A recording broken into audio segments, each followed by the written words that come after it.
Virtual image formation by convex mirror देख लेते हैं कि कॉन्वेक्स मिरर में ये चीज कैसे काम आता है, रे डायग्राम। तो जब कभी हम कॉन्वेक्स मिरर से रिलेटेड डिस्कशन करेंगे, जब कभी हम कॉन्वेक्स मिरर से रिलेटेड डिस्कशन करेंगे, तो जैसे कि हम जानते हैं कि कर्व्ड सरफेस जो है, जो रिफ्लेक्टेड सरफेस है, वो आउटर सरफेस, तो that is called surface in front of the mirror, ठीक है ना।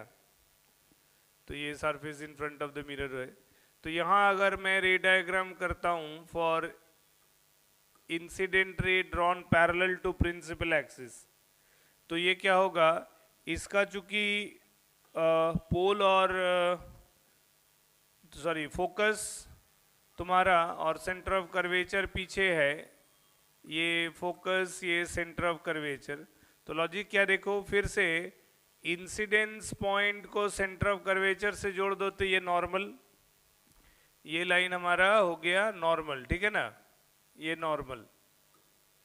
तो अब एंगल ऑफ इंसिडेंस देखा जाए तो this is angle of incidence I. तो एंगल ऑफ रिफ्लेक्शन के साथ लाइट रे ऐसे रिफ्लेक्ट होगा ताकि इसका जो एपरेंट कन्वर्जेंस, डायरेक्ट कन्वर्जेंस नहीं कहेंगे, एपरेंट कन्वर्जेंस या डाइवर्जेंस कहो, वो थ्रू फोकस होगा, ठीक है।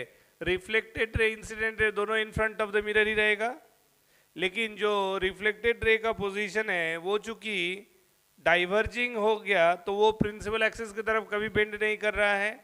सो दैट्स वाई उसका जो एपरेंट मीटिंग है वो बिहाइंड द मिरर होगा और वो फोकस में कट करेगा।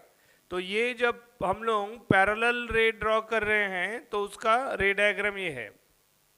अब मैं मान लो एक दूसरा इंसिडेंट रे ड्रॉ कर रहा हूं ऐसे, ये मान लो एक नॉर्मल इंसिडेंस है, ये एक नॉर्मल इंसिडेंस है, that means if you extend it passing through the centre of curvature, तो ये नॉर्मल इंसिडेंस जो है उसी लाइन पे वापस जाएगा। तो देखो, two distinct incident ray on convex mirror, एक पैरेलल टू प्रिंसिपल एक्सिस और एक प्रिंसिपल एक्सिस के रेस्पेक्ट में कन्वर्जिंग और अदर नॉर्मल इंसिडेंस, इस लाइन को कहेंगे नॉर्मल इंसिडेंस, यानी कि वो along the normal line travel कर रहा इंसिडेंट है, तो वो उसी लाइन पे वापस जाएगा, एंगल ऑफ इंसिडेंस 0। तो अब तुम देखो, ये एक रिफ्लेक्टेड रे, ये दूसरा रिफ्लेक्टेड रे, दोनों का मीटिंग पॉइंट कहां, एपरेंट। तो ये हो गया हमारा virtual image, this is the virtual image.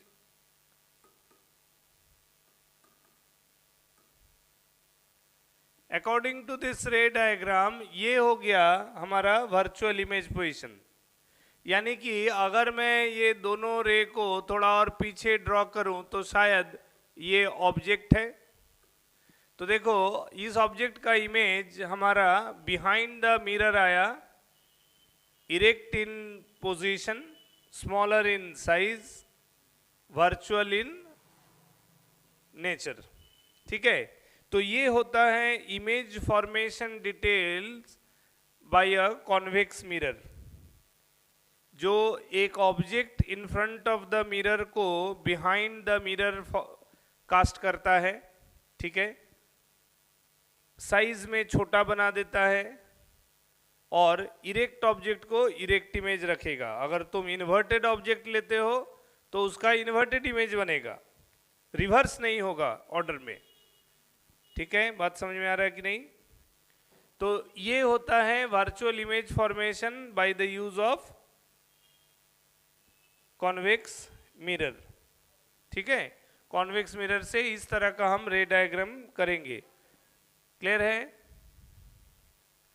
तो ये हमारा ऑब्जेक्ट डिस्टेंस होगा, जो जनरल टर्म में हम लोग u, और ये डिस्टेंस, ये जो इमेज का पोजीशन बना ये v। तो in case of virtual image, ये डिस्टेंस एफ है, फोकस है, this is the pole P, pole P से एफ तक का डिस्टेंस इज फोकल लेंथ, है ना, small F is equal to focal length which is equal to P F, P से F तक का डिस्टेंस, ठीक है। और इस केस में अगर ध्यान से देखो तो v is less than f, image distance is less than focal length, clear है, समझ में आया कि नहीं। सो कॉन्वेक्स मिरर में अगर मान लो कहीं इस तरह का जो जनरल आर्गुमेंट है नेचर वाइज जो हम जानते हैं, जो वर्चुअल इमेज का जो नेचर है वो सब इंडिकेशन नहीं दे दिया है कि if an object is placed at a distance such that its image is formed at a distance less than the focal length, image is formed at a distance less than the focal length, then is it a concave mirror or convex mirror? तो अगर by a mirror image distance is always less than focal length, तो it is conformally convex, ठीक है, it is conformally convex, ठीक है। तो जब भी image distance less than focal length value आएगा, अगर इस तरह का इंडिकेशन देता है तो that is this definitely formed by convex lens and this nature of image is virtual, clear है। ये सब छोटा छोटा पॉइंट है जिसको याद रखना पड़ेगा विद द सिचुएशन डायग्राम, है ना। तो हम लोग ये समझे कि ये डाइवर्जिंग किस लिए है, क्योंकि यहाँ इसको डाइवर्जिंग इस किस लिए करें, क्योंकि after reflection two reflected rays as I have shown here both of them are moving away from each other, ये डाइवर्जिंग नेचर होता है।